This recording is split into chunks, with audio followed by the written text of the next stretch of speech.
Hello and welcome to day 11 of the 12 food stories of hope and inspiration.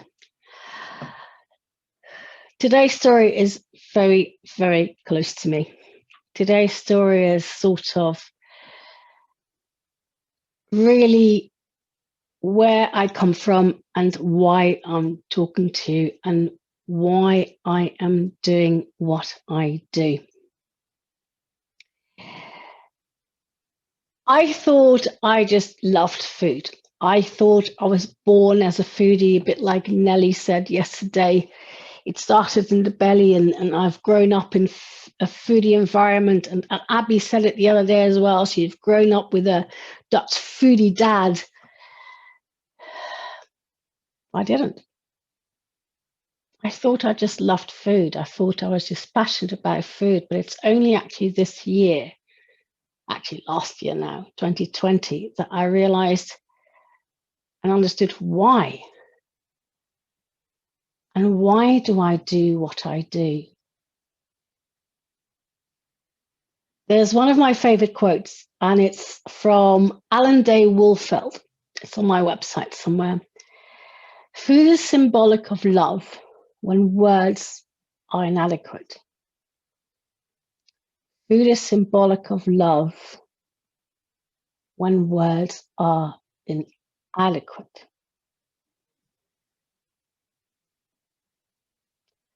Food sits at the heart of cultures and relationships, and what I've realized over the past years more than ever, in particular, food sits at the heart of relationships. When there is less love or care in a relationship, it is often reflected in the way we share food or not. So that could be with friends, family, your partner, yourself even. How much you allow yourself to care for yourself through food. Even when you're alone, on your own, especially with what's going on right now. I've touched on a few of these things in these stories so far, and I'm happy to open my heart again with you to what brought my realization of my food, my why, and why I'm here. So my parents' relationship breaking down over the years was continually reflected over the years in different ways through the sharing or not sharing of food. I've talked about these. I've talked about muscles. I've talked about generosity, about nurturing, about role reversal, food memories from my early youth through to my last birthday or my last birthday with Dad in the hospital. And in the last year, I realized there was a pivotal moment that was like a light bulb in my head as to who I am in terms of my relationship with food, my relationship of sharing of food and what it means to me and what I'm hoping to give to you.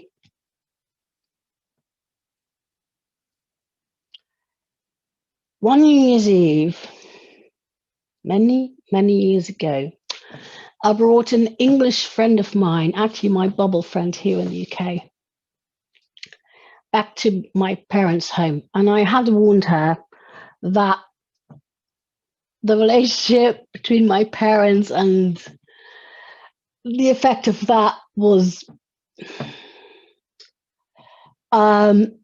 difficult. And she realized that more than anything when My mum and my brother and I were doing the washing up with my English friend, Helen, and we had a lovely time. My brother would never do the washing up unless it had his hard rock music, so we're all doing the washing up and the drying up like this, banging our heads. And Dad walked in, and it was as if the whole atmosphere froze over. The whole atmosphere just changed. And I remember my friend looking at me going, wow, I know you warned me, but this is something else. This was in the lead up to New Year at that time. And I was preparing and had been preparing for the past, oh my God, days to present this beautiful 4 or 5 course New Year's Eve dinner. And my friend and I would go back to England the next day, New Year's Day. So this was our last dinner as a strange family for I'd go back to England, and I'd spent days preparing this stuff, right? Dinner started, and Mum, my friend, and my brother, and we're at the formal dining table, and I'd present the first course. Dad was sitting in front of the television. Dad, first course. He'd come to the table, he'd shovel. He'd be very respectful and nice to my English friend, and not so nice and respectful to myself and my brother. Next course, he'd gone back to sit in front of the television. Dad, second course, yay, come to the table. Same thing. Third course, same thing. Fourth course, same thing.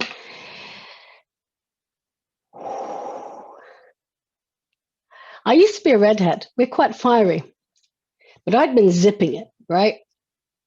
And at the time, I didn't quite know what was going on fully, but I was angry.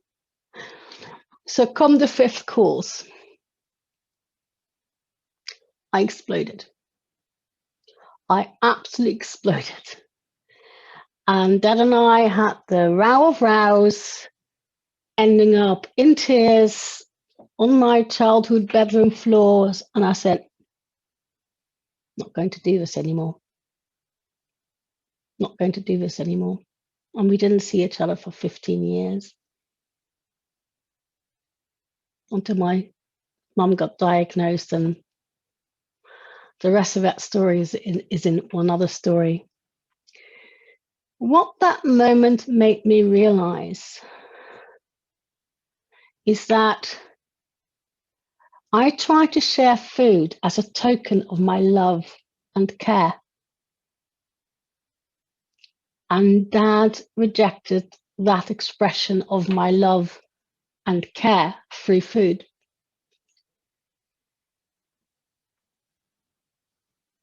Occasionally, food brings us together. Occasionally, food can tear us apart. Food reflects relationships.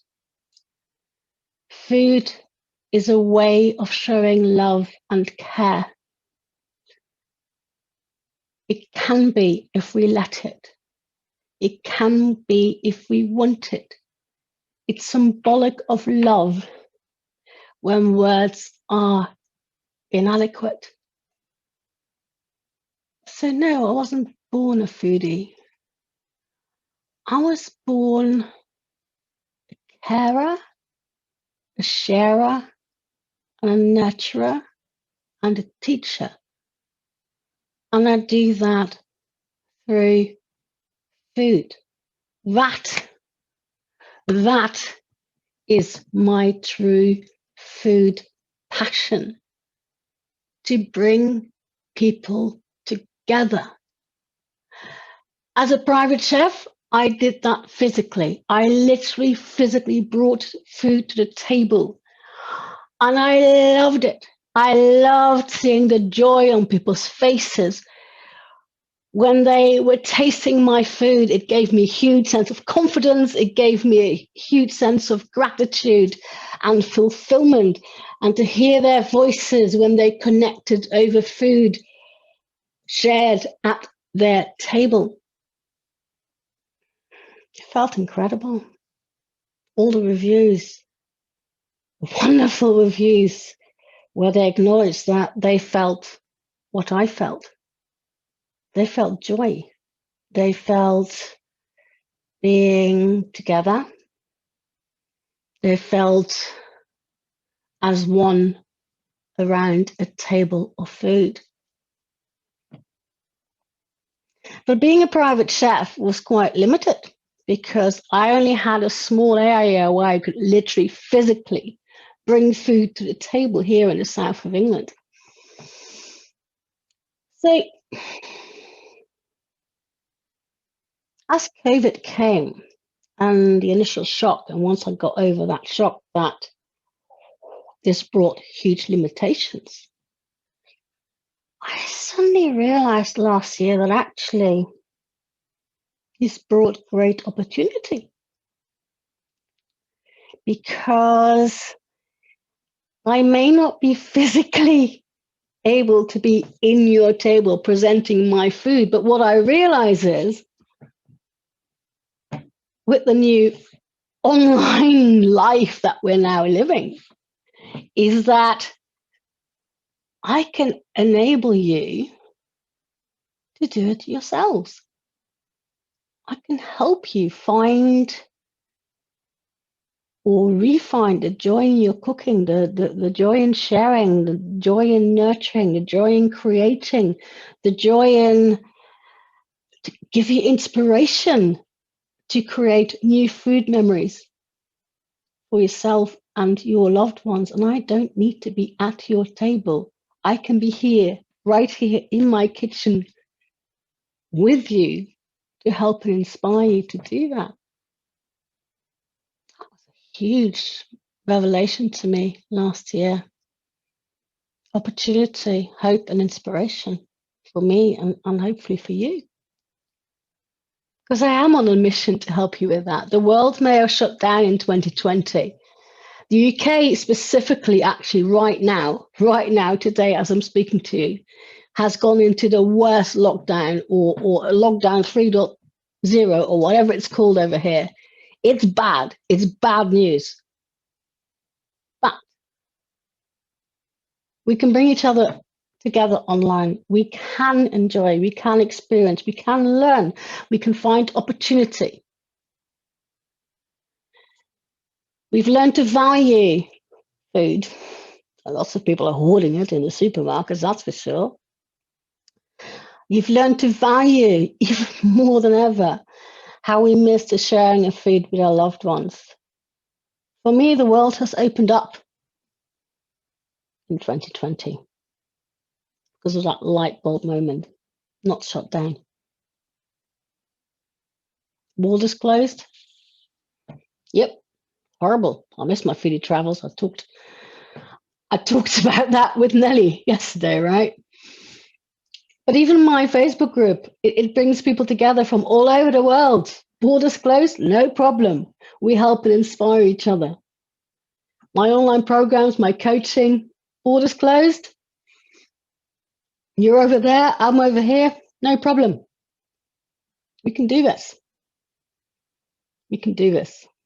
Abby and Nelly, in the last 2 days, have shared with us how they managed to find new ways of getting around lockdowns, getting inspired by their own food memories and creating new food memories. And 2021 is going to be different. We all know that. 2020 was even more different, but I am hopeful. I am hopeful and inspired to help you stay inspired. Tomorrow, we will talk about your food story for 2021. I'll see you then. Take care.